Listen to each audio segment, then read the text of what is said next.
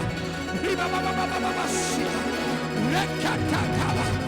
Likapasika. Yatekebosh. Likapa. Yes, yes, church. Continue to pray.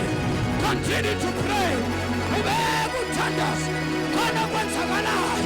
Ziyasha. Izinto zabalo. Ziyasha. Izinto zabathaka. Ziyasha. Ziyasha. Ziyasha. Ziyasha. Uyakhululeka. Ngegama likaJesu. Ngegama likaJesu. Ngegama likaJesu. Ngegama likaJesu. Ngegama likaJesu. Awusabikho phuma. Valani umnyango. Valani umnyango. Abikho phuma. Ngegama. Ngegama. Ngegama. Ngegama. Shalabos. Shikatalabos. Ashas, ashas, ashas. Rina mama kosa. Rika kasotolabo. Ika papa pasikete.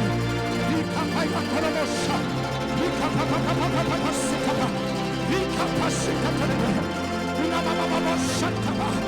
Reketelebosha. Reketelebosha. Fire!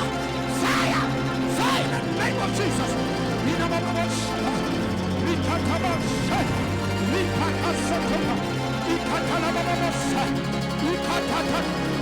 Rika kasotolabo. Talababosha. Rika tata. Rika kasotolabo. Ila mateshikaba. Ila babosha. Ila babosha. Ila babosha. Ila babosha. Fire! Ila babosha. Ila babosikete. Ila babosha. Fire! Ila babosha. Ila babosikete. Ila babosha. Rotaria massa. Unana massite. Itana babosha. Ila babosha. Ila babosha. Ila babosha. Keke. Keke passa. Keke. Akasata. Fire! Fire! Fire! Ila babosha. Ila babosha. Fire! Fire! In the name of Jesus. Fire! Nikamos. Rekata. Fire! Shandamakosa. Ilababosa. Ikapasata. Ikapapapa. Yotalababasa. Ikatatata. Ikapapapa. Fire! Fire of Holy Ghost. Rubakasata. Makosikabaya. Makosatapaha. Makosatapaha. Ilababosa. Ilababasa. Lakapaya. Get saved. Shikapaya. Rishapapapa. Eramakosaya. Eramamamosate. Yes, Jesus. Yes, fire. Rikapapapa. Ribasantalaba. Raposhata. Ika. Ribasikaba. Oh, bayete.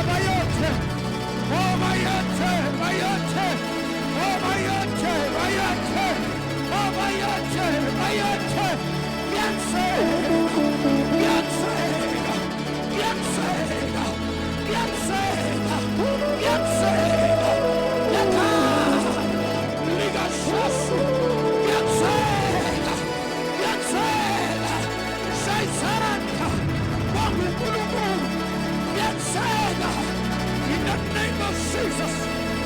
In the name of Jesus. Shiba Kosai. Shiba Babasa. Shandala Bokosa. Shandala Bos. Inama Kosa Telemo. Shana no Bulbulika Perku.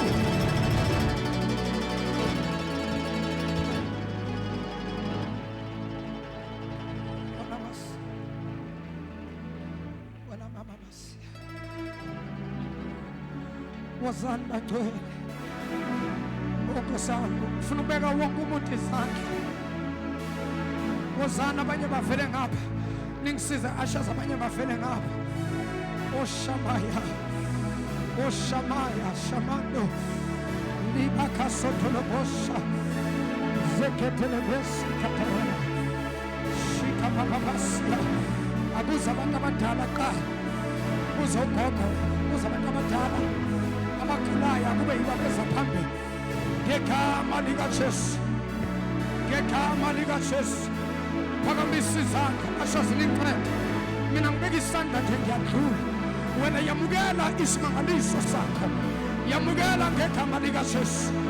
Ulabosha receive likaJesu. Receive mama. Receive. Receive.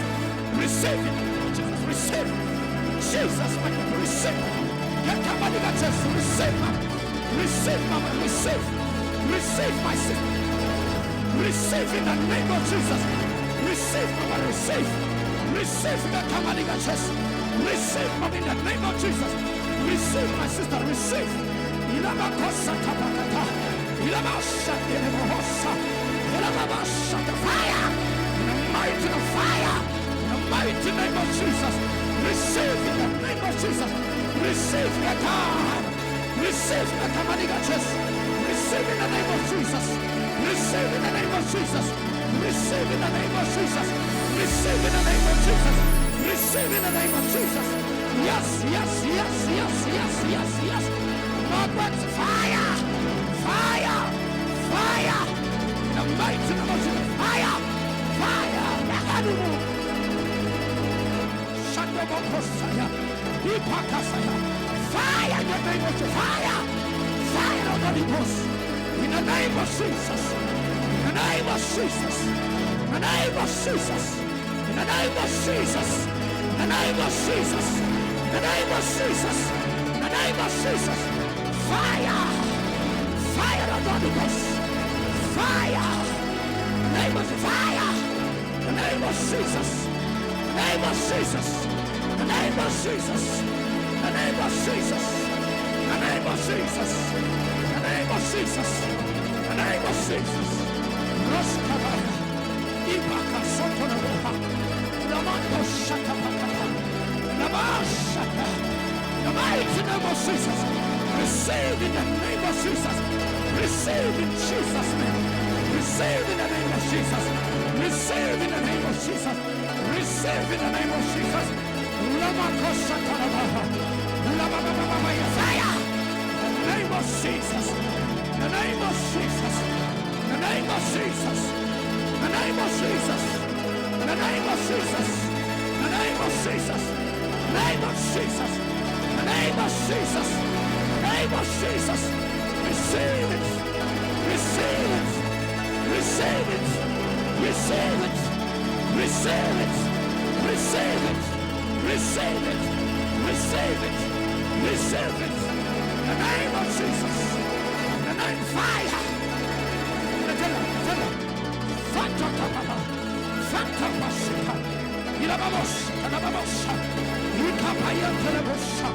Fire in the name of Jesus. Fire in the name of Jesus. Fire in the name of Jesus. Fire. Fire in the name of Jesus. Shantakamos. Inabakosaya. Inababay. Shantakapapapa. Shikapasatolamo. Mando shikarama. Mando ribahana. Elaboshataka. Fire in the name of Jesus. Fire in the name of Jesus. Ikapashikeremo. Ulabababosa. Ulababababa. Ilababosata. Ilabakosaya. Fire in the name of Jesus. Likapasatolamo. Ribasandara. Ribasitapa. Ribakasatolamo. Ribakasaya. Ikapapapa. Ilababosa. Ilababosa. Ilababosata. Ilababoya. Laibakosotolamo. Fire in the name of Jesus. Fire. Fire in the name of Jesus. Fire in the name of Jesus. Fire. Jesus mighty name. Riba Santa. Riba Santa. Rikotolobosha, Ripakasatolobo, Inamamama, Inamamosaya, Inamamosaya, Inamamahikapa. Fire! Fire in the name of Jesus! Fire! Shatakakosha, Lipakapa, Ripakasata. Fire in the name of Jesus! Fire! Fire in the name of Jesus! Be loose! Be free! Jesus' mighty name! Rodomosha, Shikalabos, Shikatalababo, Ekataposa, Shalanugulizan, Shalanugulizan, Shalanuzizan, Gekama Ligases, Gekama Ligases, Gekama Ligases, Shikapasoto, Hilababos, Inamando Shikaba. Oh, Father, we bless your name. In Jesus' name. Amen. Again, come on, church, let's give the Lord some praise. Come on, shout. Shout. Shout.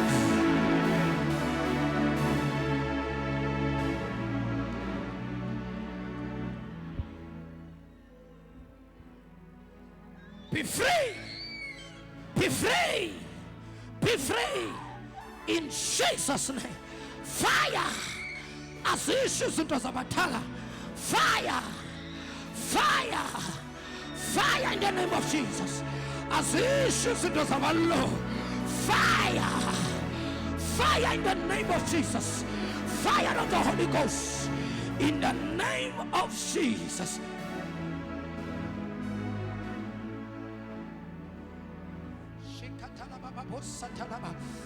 Reketele kapatanda riba sika bayondo bosai enamasita pakadele ikama.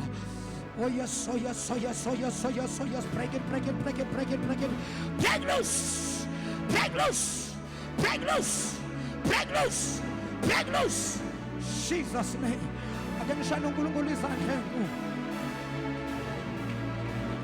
Thank you, Jesus. Thank you. Again, Shalom to Elizabeth.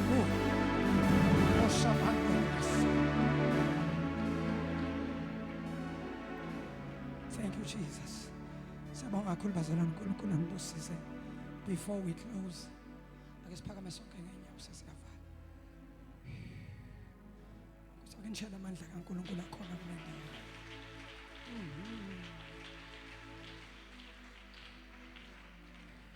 Before me, Vala. Khona yini phakathi kwethu uthi mfundisi ngiyacela baba ukukhuleka nami ngiyamdinga baba uJesu empilweni yami angisindiswanga kodwa ngikhona baba la enkonzweni mfundisi ngiyacela ukwamukela inkosi namhlanje ngiyacela ngiyasibona isandla sakho baba Nkosi yami uNkulunkulu akubusise baba weJesu thatha step esokugcina yebo take your last step baba uze la ngaphambili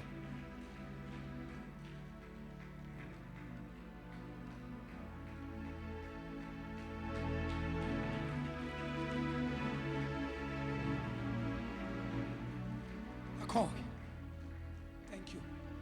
Ukhona monye yini othi mfundisi ingaphumi baba lenkonzo ungakakhuleki namfuna ukwamukela inkosi uNkulunkulu akubusise baba. Thank you. Thank you. God bless you sir. God bless you.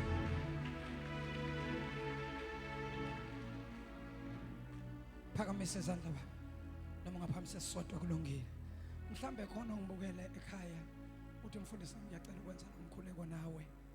Egameni lenkosi ethu Jesu phakamisa isandla sakho lapha ekhaya sengiyathandaza ibandla ngasemuva ngicela nibancede basho lo mkhuleko thaneni inkosi uJesu asishone kuzwakala inkosi uJesu ngilizwile izwi lakho namhlanje ngiyavuma ukuba ngonile phambi kwakho ngisilelwe inkazimulo yakho Nkosi uJesu cela ungithethelele zonke izono na wonke amacala engikwenzileyo phambi kobuso bakho Nkosi uJesu ngicela ubhala igama lami encwadini yokuphila ulisule encwadini yokufa.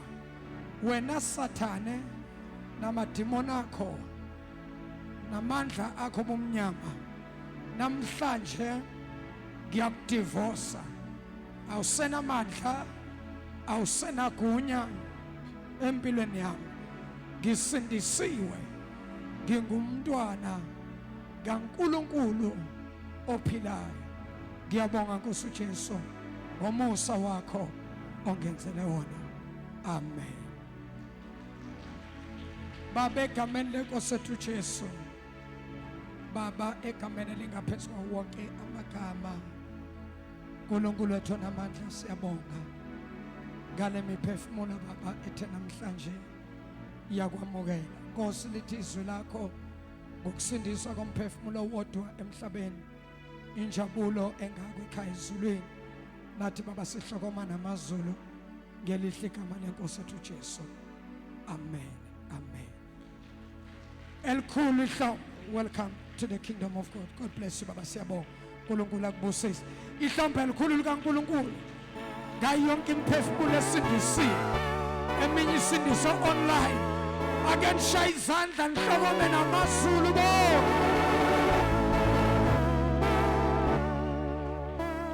Ngiyacela ukuthi singakathi sign off babukeli bethu emakhaya, mbuke lapha ekhaya.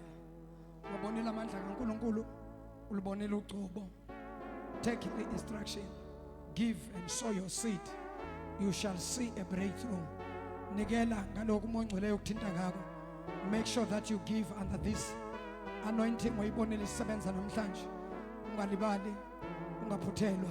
Kusasa khona futhi kule ndawo sikhona eThekwini ekseni 7 o'clock, sikhona 7 to 9:30 eThekwini, number 17 Milner Street eSouth Beach, ngase point kwaDekra building. KwaDekra noma ungafaka Dekra oseThekwini uzovela ekuvezele, kodwa ose-South Beach munye uDekra eSouth Beach egameni leNkosi yethu uJesu. Kusasa eGoli ningaphuthelwa, kusasa ngo-5 o'clock ntambama lapha eGoli 2nd Avenue eAlexander eKing Cinema sikhona from 5 o'clock till 7:30. Kanti this coming Tuesday ningaphuthelwa eGoli sine special miracle service on Tuesday, kuzobe kuyiholiday, sizobe siseGoli. That's why namhlanje sila MHLATHUZE. uNkulunkulu anibusise. I am your pastor MJ Tshabalala. I salute you. God bless you.